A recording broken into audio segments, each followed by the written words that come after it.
ಪ್ರಜಾಪ್ರಭುತ್ವ ಅನೇಕ ದೇಶಗಳಲ್ಲಿ ಉಳಿದಿಲ್ಲ.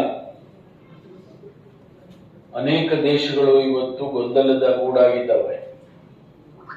ಪ್ರತಿನಿತ್ಯ ಅಲ್ಲಿ ಒಂದಲ್ಲ ಒಂದು ರೀತಿಯಲ್ಲಿ ಜನ ಸಾಯ್ತಿದ್ದಾರೆ, ಡಿಸ್ಟರ್ಬೆನ್ಸ್ ಆಗ್ತಾ ಇದೆ, ವೈಲೆನ್ಸ್ ಆಗ್ತಾ ಇದೆ, ವಾರಗಳಾಗ್ತಾ ಇದೆ. ಇಂತಹ ಸಂದರ್ಭದಲ್ಲಿ ಟೈಮ್ ಟೆಸ್ಟೆಡ್ ಸಿಸ್ಟಮ್ ಭಾರತದ ಸಂವಿಧಾನ, it's A time tested constitution. 75 ವರ್ಷ ಕಳೆಯೋದು ಸುಲಭ ಅಲ್ಲ. ಇವತ್ತು ಸಂವಿಧಾನ ಬಂದು ನಮಗೆ 75 ವರ್ಷ ಕಳೆದ್ಬಿಟ್ಟಿದೆ. ಹಾಗಾಗಿ ನಾವು ಈ ಸಂವಿಧಾನವನ್ನು ಹೊರಗಿನವರು ಬಹಳ ಆಶ್ಚರ್ಯ ಪಡ್ತಾರೆ. ಇಷ್ಟು ದೊಡ್ಡ ಜನಸಂಖ್ಯೆ ಇರ್ತಕ್ಕಂಥ ಭಾರತ ಹೇಗೆ ಇನ್ನೂ ಒಂದು ಪ್ರಜಾಪ್ರಭುತ್ವವಾಗಿ ಉಳಿದಿದೆ ಅಂತೇಳಿ ಅನೇಕ ಜನ ಇದನ್ನ ಅಭ್ಯಾಸ ಮಾಡೋದಕ್ಕೆ ಇಂಡಿಯಾಕ್ಕೆ ಬರ್ತಾರೆ. ಬೇರೆ ಬೇರೆ ವಿಶ್ವವಿದ್ಯಾನಿಲಯಗಳಿಂದ the implementation of Indian constitution ಅಂತ ಹೇಳಿ ಅದನ್ನ ಅಧ್ಯಯನ ಮಾಡೋದಕ್ಕೆ ಬರ್ತಾರೆ. ಯಾವ ರೀತಿ ಪ್ರಜಾಪ್ರಭುತ್ವ ಈ ದೇಶದಲ್ಲಿ ಇನ್ನೂ ಉಳಿದಿದೆ, ಯಾವ ರೀತಿ ಇದನ್ನ ಕಾರ್ಯಗತ ಮಾಡಿದ್ದಾರೆ,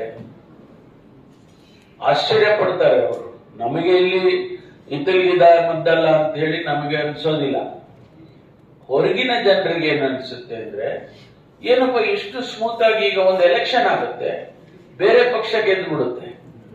ಬೇರೆ ಪಕ್ಷ ಗೆದ್ದಾಗ ಟ್ರಾನ್ಸ್ಫರ್ ಆಫ್ ಪವರ್ ಎಷ್ಟು ಸ್ಮೂತ್ ಆಗಿ ಆಗ್ತದೆ ಅಂದ್ರೆ, ಯಾರು ಅದ್ರ ಬಗ್ಗೆ ಇಲ್ಲಿ ತನಕ ಇಷ್ಟೊಂದು ಎಲೆಕ್ಷನ್ಸ್ ಗಳಾಗಿದ್ದಾವೆ, ಇಷ್ಟೊಂದು ಸಾರಿ ಅಧಿಕಾರ ಬದಲಾವಣೆ ಆಗಿದೆ, ರಾಜ್ಯಗಳಲ್ಲಾಗಿದೆ, ಕೇಂದ್ರದಲ್ಲಾಗಿದೆ. ಒಂದು ಕಡೆ ಆದ್ರೂ ಕೂಡ ಒಂದು ಸಂದರ್ಭದಲ್ಲೂ ಕೂಡ ಯಾವುದು ಘಟನೆಗಳು ನಡೆದಿಲ್ಲ.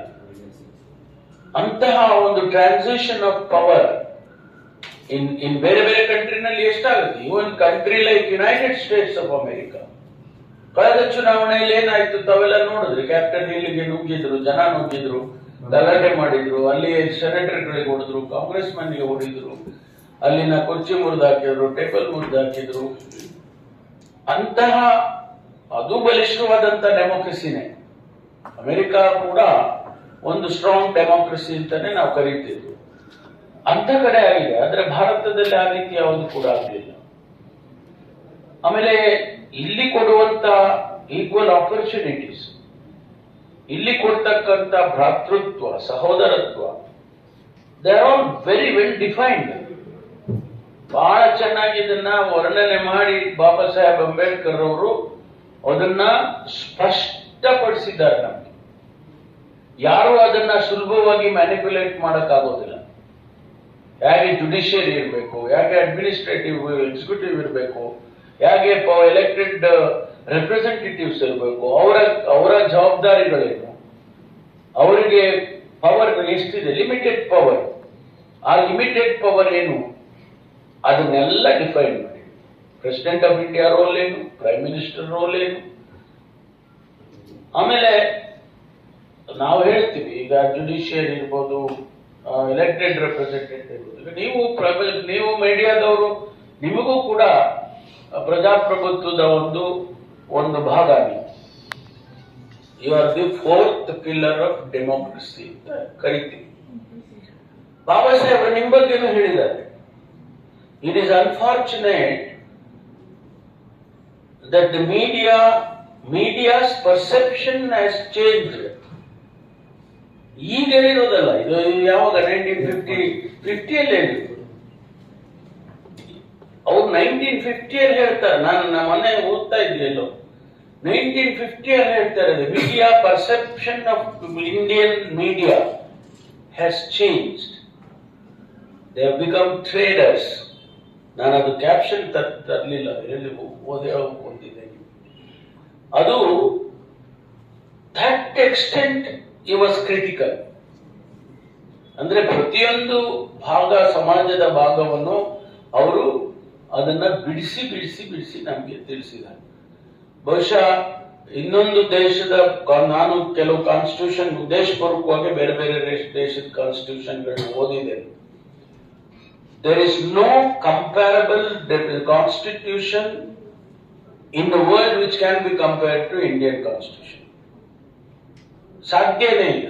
ಯಾಕೆ ಅಂತ ಹೇಳಿದಾಗ ಬಾಬಾ ಸಾಹೇಬರು ಹೇಳ್ತಾರೆ, there are so many problems and naturally so many solutions. Problem illa andre solution. So India has got so many problems in its democracy. Naturally there are so many solutions.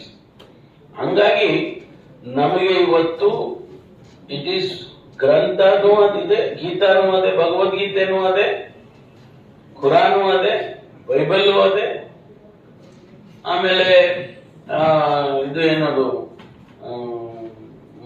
ಸಿಕ್ಕರ್ದು